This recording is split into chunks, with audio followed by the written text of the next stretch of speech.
ओइ मिस्टार मा सिस्टाल नों आंखौ गिदिं गिदिं मानो नायबाय थादों असभ्य एसेबां मानि दुगिना नोङो आंबो नोंखौ इंलिसनिसो रायगोन मिथियाखैलै बे आंखौ दा cow introduction the cow is four-footed domestic animal it has two horns and one tail it given us milk and cow dung the cow dung is useful fertilizer and we do दानि खावजों मिथिबाय मिन्थियाखैथ' गेल्लाखौ आंनि मुङा खोदोमस्रि how sweet खोदोमस्रि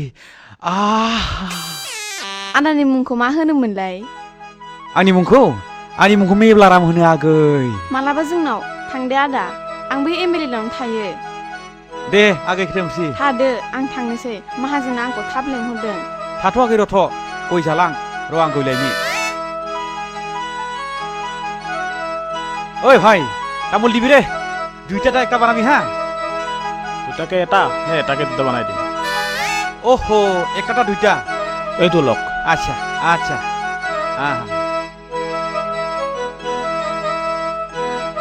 लाबोबायना आदा गयखौ लाबोबाय आगै लाबोबाय नो जादो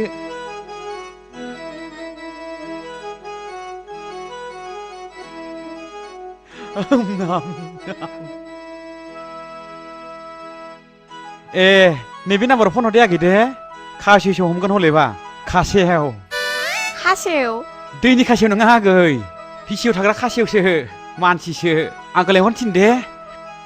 दे आदा टाटा सुम'